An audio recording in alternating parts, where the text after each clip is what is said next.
Բարի երեկո, դուք դիտում եք բացահարթակ, այսօր իմ հյուրը քաղաքագետ Էդգար Առաքելյանն է, բարի երեկո։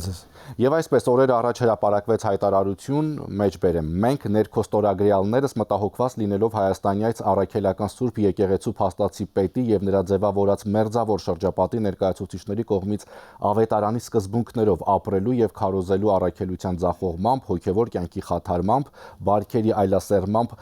աղաղակող փաստերի նկատմամբ հանդուրժողականության դրսևորմամբ հայտարարում ենք առաքելական Սուրբ եկեղեցու բարենորոգման մեկնարկի մասին, ստորագրել են arczepiskoposներ, եպիսկոպոսներ, պարոն Առաքելյան, կխնդրեմ մեկնաբանեք առհասարակ եկեղեցու ներսում եւ եկեղեցու շուրջ տեղի ունեցող իրադարձությունները։ Մեծ առումով հայ առաքելական եկեղեցու հետ կապված բարենորոգումների հետ կապված բավականին երկար ժամանակ խոսվել է նաև այն խնդիրների մասին, որոնք երկար տարիներ բոլորս մի տեսակ իմացել ենք, բայց չենք բարձրաձայնել, ու ես կարծում եմ, որ իսկապես ժամանակն է, որպեսզի մենք այդ խնդիրների մասին բարձրաձայնենք եւ խոսենք։ Ես հիշում եմ, որ ժամանակի նման վերաբերմունք ունենք բանակի հետ կապված, երբ որ բանակում ինչ որ խնդիրներ էր լինում, ասում ենք լավ, բանակից չխոսենք, չքննադատենք, ներսում այդ խնդիրները կլուծեն, բայց իրականության մեջ երբ որ մենք տեսանք պատերազմական իրավիճակում ակնհայտ էր, թե ինչպիսի խնդիրներ կար բանակում, նույնը էլի եկեղեցու հետ կապված է, մենք այո պետքա մեր հատկապես շատ կարևոր ինստիտուտների հետ կապված ոչ թե նման վերաբերմունք ունենանք, կոծկենք կամ ցույց տանք, որ ոչ մի բան չկա կամ տեղի չի ունենում, այլ ընդհակառակը խոսենք եւ որքան շուտ խոսենք ու որքան շատ խոսենք, դա այդ կառույցների շահերից է բխում ու մեծ առումով մեր ժողովրդի ու պետության շահերից է բխում։ Իսկ կոնկրետ իրավիճակի հետ կապված, այո, խնդիրները կան, այդ խնդիրները այսօր առավել քան ակնհայտ են եւ այդ խնդիրները փաստացի այսօր ոչ միայն հոգեվոր դաշտույնն են վերաբերում այլևս, այլ նաեւ պետությանը ու պետության անվտանգությանը, որովհետեւ տեսեք վերջերս մեր ազգային անվտանգության ծառայությունը հրապարակեց փաստաթուղթ, որով փաստացի հաստատվեց մամուլում տարիներ շարունակ շրջանառվող այն տեղեկությունը կամ լուրը, որ Կտրիշ Ներսիսյանը եւ իր եղբայրը ժամանակին կապ են ունեցել կամ համագործակցել են կամ եղել են օրինակ Եզրասը եղել է ուրեմն նախկին սովետական միության KGB-ի ՊԱԿ-ի հավաքագրված գործակալ եւ փաստացի այդ փաստաթղթով դա ուրեմն հաստատվեց եւ սա ընդ որում ոչ միայն հաստատվեց, այլ մեր ԱԱԾ-ի տրված մեկնաբանության մեջ ասվում է, որ տվյալ անձը Եզրասը այսօր է շարունակում է համագործակցել օտարերկրյա հատուկ ծառայությունների հետ, որը Հայաստանի Հանրապետության ազգային անվտանգությանը համար որոշակի սպառնալիքներ են ներկայացնում եւ այս իրավիճակում փաստացի մենք այլևս գործ ունենք ոչ թե զուտ եկեղեցու որպես ինստիտուտի ներսում տեղի ունեցող գործընթացների հետ, ոչ թե գործ ունենք բուն եկեղեցու հետ, այլ մենք այլևս գործ ունենք մի ամբողջ պետության ու ազգի անվտանգային հիմնախնդիրների հետ։ Տեսեք, դուք ասացիք տեղի ունեցող իրադարձությունները եկեղեցու ներսում սպառնալիք են ազգային անվտանգությանը Հայաստանի, բայց նաև ասացիք, որ մենք տարիներ շարունակ իմացել ենք այս խնդիրների մասին։ Հետևաբար ո՞րն է եղել պատճառը, որ մենք տարիներ շարունակ իմացել ենք որոշակի խնդիրների մասին եւ լուր ենք եղել։ Տեսեք, ցավալիորեն մեր հասարակության մեջ կան տաբուներ, որոնց մենք ըստ էության ենթարկվում ենք։ Դրանք մի քանի օրինակ ինստիտուտներ են, որոնց մասին մենք չենք սիրում խոսել կամ որոնք ըստ էության տաբու են եղել եւ մենք միշտ մտածել ենք դե լավ այդ ներսի մարդիկ միգուցե մեզնից ավելի խելացի են եւ պատվախնդիր են եւ այդ խնդիրները կլուծեն։ Դա ինչպես նշեցի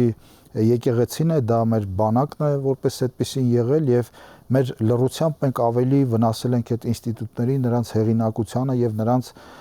կարողության ու բուն նպատակին եւ այսօր ես կարծում եմ, որ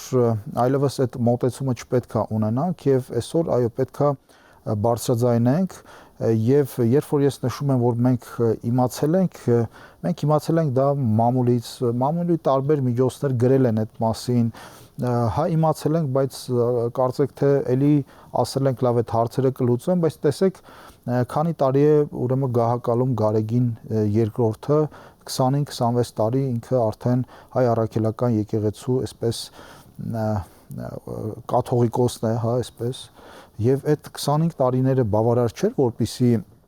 այսինքն քարորդ դար բավարար չէր, որպիսի Գարեգին բն եւ իր շրջապատը նստեին, մտածեին, հասկանային, որ այո, խնդիրներ կա ու այդ խնդիրները պետքա լուծվեն։ Ինչ խնդիրներ կան, պարոն Արաքելյան։ Նախորդ իմ հյուրը Լևոն Շիրինյանն էր եւ այսպեսի մի բան ասաց, որ փողերի լվացում,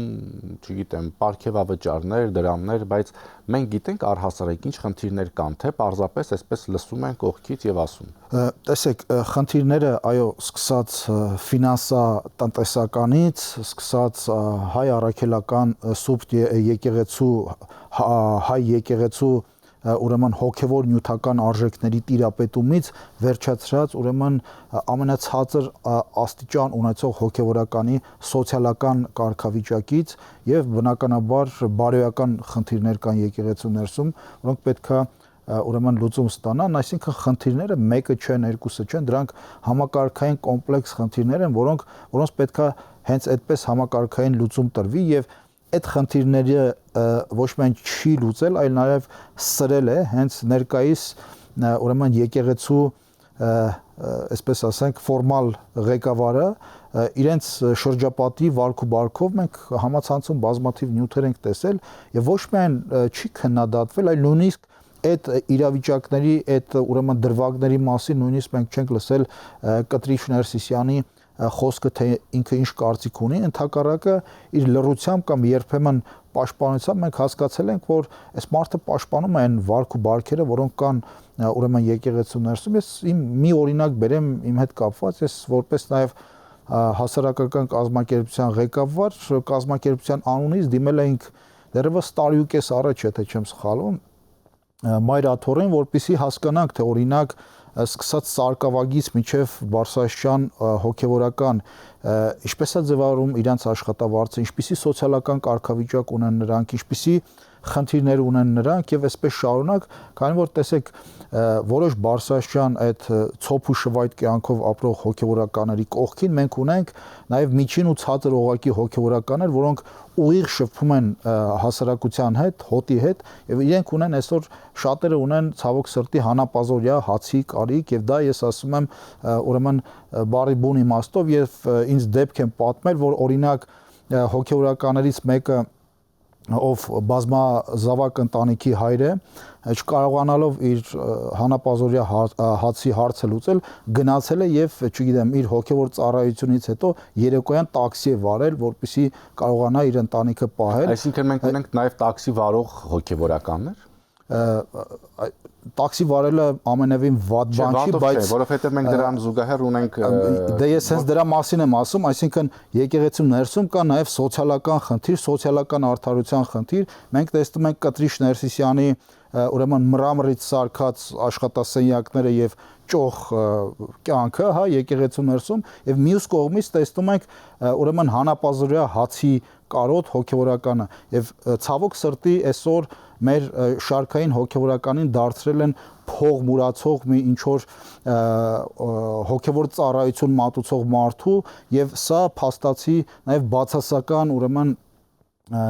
կերպար է ձևավորում մեր եկեղեցու եւ հոգեվորականների նկատմամբ, քանի որ ցավալիորեն մենք տեսնում ենք բոլորս էլ գիտենք, տեղյակ ենք հարսանիքներին, կնունքներին, ծնունդներին, թաղումներին, երբ որ այդ մարդիկ այդ, չգիտեմ, բացել են եւ փող են հանգանակում, իհարկե քրիստոնեաբար ցանկացած մարդ կարող է իր ցանկությամբ հանգանակություն անել, բայց դրանով մենք չենք կարող արժանապատիվ կեցված կամ կյանք ապահովել մեր հոգեվորականներին եւ հետեւաբար այստեղ նույնպես պետությունը ուրեմն իր ֆունկցիան պետք է ունենա եւ պետությունը կարող է նաեւ որոշակի ֆինանսավորում տրամադրել նույն մեր հոգեվորականներին մի պայմանով, եթե այդ ֆինանսավորումները թափանցիկ են։ Պարոն Արաքելյան, դուք ասացիք, որ մենք ունենք հոգեվորական, որը օրինակ երեկոյան ժամերին տաքսի է վարում, բայց դրան զուգահեռ մենք գիտենք, որ եղել է կամ կա կամ գուցե արդեն էլ եղել է, հիմա էլ այդպես չի, բայց Bentley-ով երթևեկող հոգեվորական, որը հիմա պահանջում է նույն կաթողիկոսի հրաժարական, այս դեպքում որքանով է հասարակության մի գուցե ինչ որ հատվածի մոտ հարց առաջանա, չէ՞, լավ։ Իհարկե այդ հարցը հոգևորական մյուսի հրաժարականն է պահանջում։ Իհարկե այդ հարցը լեգիտիմ է եւ երբ որ ես խոսում եմ այդ սոցիալական արդարության մասին, մենք նախ եւ առաջ պետքա բարոյական մթնոլորտը վերականգնենք մեր առաքելական եկեղեցու ներսում, այդ հոգևոր ամենաբարձր չափանիշներին համապատասխանող հոգևորականները պետք է այդ բարենորոգումներից հետո առաջնորդեն մեր եկեղեցին թե ամենաբարձր մակարդակում, թե ամենացածր մակարդակում եւ մարդիկ, որոնք այդ հայտարարությունը արել են, այսօր միացել են այդ բարենորոգման գործընթացին, համենայն դեպս այդ մարդիկ իրենք ընդունել են նաև իրենց մեղքի բաժինը, որ այսօր եկեղեցին նաև այս վիճակում է եւ դա ողջունելի է եւ այսօր մենք նաև ինչ որ առումով էլի պետքա քրիստոնեաբար վարվենք կամ մոտենանք եւ հասկանանք, որ այո, եթե մենք ուզում ենք գնալ այդ բարեփոխումներին, այդ բարեփոխումները պետքա լինեն նաև ներսից կամ նաև ներսի այդ մարդկանց օգնությամբ։ Դե դեպքում կաթողիկոսն էլ կասի քրիստոնեաբար մոտեցեք ինձ կամ իմ եղբորը, ինչ տարբերություն։ Տեսեք, ես չեմ կարծում, որ կաթողիկոսը նման բան կասի եւ մեծ առումով կաթողիկոսի եւ իր եղբոր արածները այլևս նույնիսկ քրիստոնեական չգիտեմ, այդ շրջանակներում չի տեղավորում, քանի որ մարդը ըստ էության ներգրավել է քաղաքականության մեջ, մարդը այսօր ըստ էության դարձել է քաղաքական ավելի շատ ֆիգուր, քան հոգևոր ֆիգուր եւ մարդը եւ նկատի ունեք կաթողիկոսին, նկատի ունեմ կաթողիկոսին եւ նրա եղբորը եւ ակնհայտ է, որ այս մարդիկ փաստացի եւ ներգրաված են ներքաղաքական գործընթացների մեջ եւ փաստացի նաեւ երբ որ վերլուծում ենք այդ իրենց գործողությունները, ակնհայտ է դառնում, որ նաեւ տպավորություն է եւ որ դրսից որոշակի ինչ որ ուղղորդումներ կան, քանի որ երբեմն երբ որ մենք ուսումնասիրում ենք նաև Մայր Աթոռի տարածած հայտարարությունները, ես ինքս նման ուսումնասիրություններ արել եմ, եւ օրինակ նրանց տարածած հայտարարության նարատիվները ըստ էության համընկնում են օրինակ Ռուսաստանի արտգործ նախարարության տարածած նարատիվներին կապված օրինակ Արցախյան հիմնախնդրի, Հայաստանի ներքաղաքական իրավիճակի եւ այլն, այսինքն նաև ԱԾ հրապարակած այդ փաստաթուղթը գալիս է փաստելու, որ այս մարդիկ եւ իրավունք չունենալով ներգրավել են եւ նախաձեռնել են ներքաղաքական գործընթացներ հայ առաքելական եկեղեցին ներքաշել են ուրեմն անթույլատրելի մի գործընթացի մեջ եւ նաեւ ունեն, այսպես ասած, դրսի որոշակի կապեր, աշխարհակահաղական կապեր, որտեղից միգուցե նաեւ ուղիղ հրահանգներ են ստանում։ Տեսեք, երբ հայտարարությունը հրապարակվեց եկեղեցու բարենորոգման մեկնարկի վերաբերյալ, անդիմադիր քաղաքական գործիչներն արձագանքեցին դրան եւ օրինակ Արթուր Վանեցյանն ասաց, որ այդ քայլը կարելի է գնահատել որպես սահմանադրական կարգի տապալման դասական օրինակ, որին իրավական համակարգը պետք է անդրադառնա։ Տեսեք, ինձ համար պատահական չի, որ հենց Արթուր Վանեցյանն է արձագանքել, քանի որ կհիշենք Արթուր Վանեցյանը ժամանակին հայտարարեց Ռուսաստանի հայտնի հեռուստալրագրողի եթերում, որ ինքը պրոֆեսիոնալ չեկիստ է եւ բնականաբար պրոֆեսիոնալ չեկիստը եւ այդ առումով, եթե համարում ենք նաեւ որ Եզրասը նաեւ KGB-ի գործակալ է, իրեն գործընկերներ են եւ բնական է, որ Արթուր Վանեցյանը պետքա պաշտպաներ իր գործընկերոջը մեկ այլ չեկիստի նման իրավիճակում, քանի որ կարող է վաղը նաև իր հետ կապված որոշակի փաստեր դուրս գան, չնայած ելի կրկնեմ, ինքը արդեն խոստովանել է, որ ինքը պրոֆեսիոնալ չեկիստ է եւ